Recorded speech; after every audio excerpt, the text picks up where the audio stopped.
I was thinking about because, as I'm putting out there ways that you can, uh, redefine yourself in this period of time that we're having this opportunity. And it's like a reprogramming yourself. And it was all things, I had to learn after I got my brain. It was like, you figure it out or you die.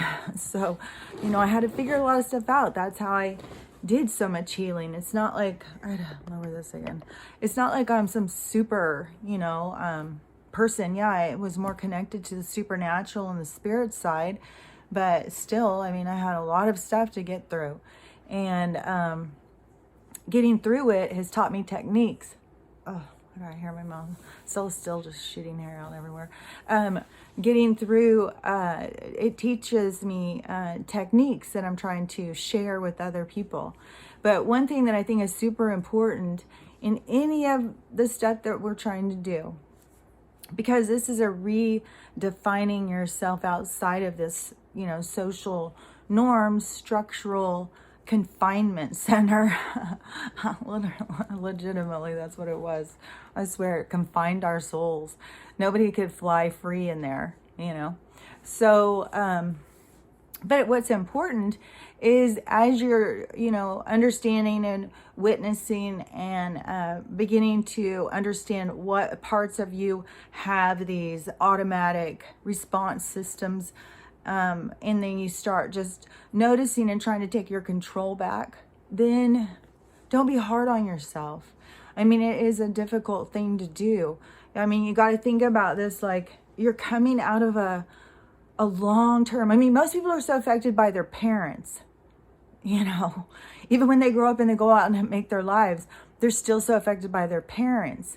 This relationship, this abusive, controlled, gaslighting relationship has been since birth. Your parents were born into it. We were born into it. We were all born into the same thing. And it was an abusive relationship that was meant to beat us down from the time we were born.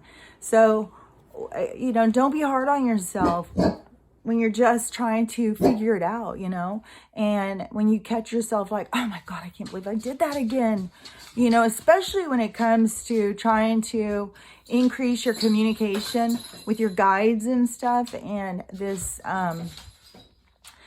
comprehension of the supernatural and the cosmic center around you, and getting your ego and your, it's like turning on your soul, getting your balance in your ego between your soul and your ego. Your ego is kind of, hold on, she's not gonna stop, hold on. Hurry, okay?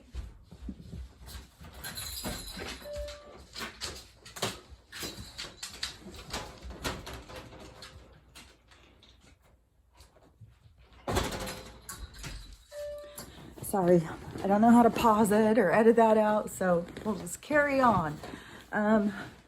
She'll probably be back before I'm finished. But anyways, as you're trying to, take hold of ownership of your own self, your own psyche, then, it's a process, and this is a big process. What's happening?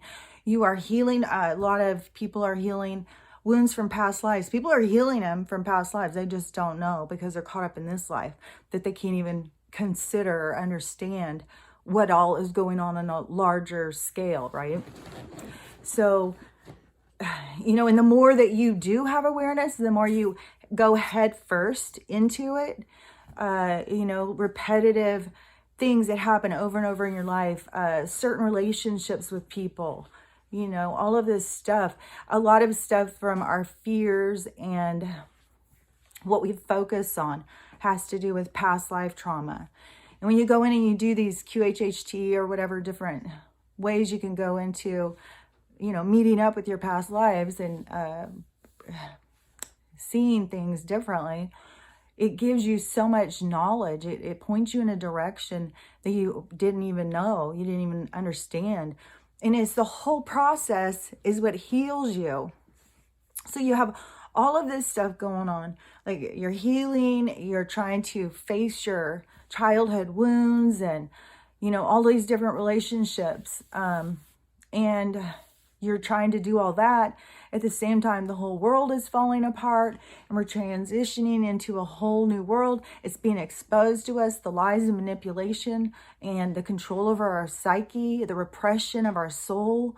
All of this stuff that is coming out is, it's a lot, but it's all as a purpose for us to evolve. You can handle all this. You just have to, it's center. And it really has been so beneficial to me the more time I've spent alone. You really can face yourself. And there's a reason why I can go on here and I can share personal stuff. It's because I've come to accept myself. I don't, if somebody else wants to judge me, that is because they're a judgmental person and they haven't figured that out yet. I don't need to worry about what other people think of me, because I know what I think of me. And I know I have met some challenges and I've, made some mistakes. And making mistakes has taught me who I was and has helped me transform to who I am. So, it's a beautiful process. It's just a scary one because it's not so, we've been trained very differently. So as you are, trying to reprogram yourself and your thought patterns and,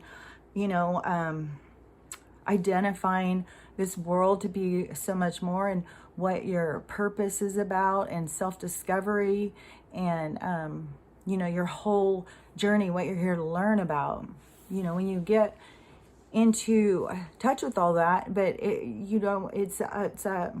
can be like a bumpy road. It can be like trying to climb the side of a cliff. You're gonna lose your footing sometimes. You're gonna, maybe you're gonna drop down a little bit, but you just pick yourself back up and you reach for the next rock. You pull yourself back up. You find your inner strength because you're in there. They've got you defeated. They got you feeling like shit about yourself. They have managed to, pretty much destroy everybody's vehicle, at least have them running on empty.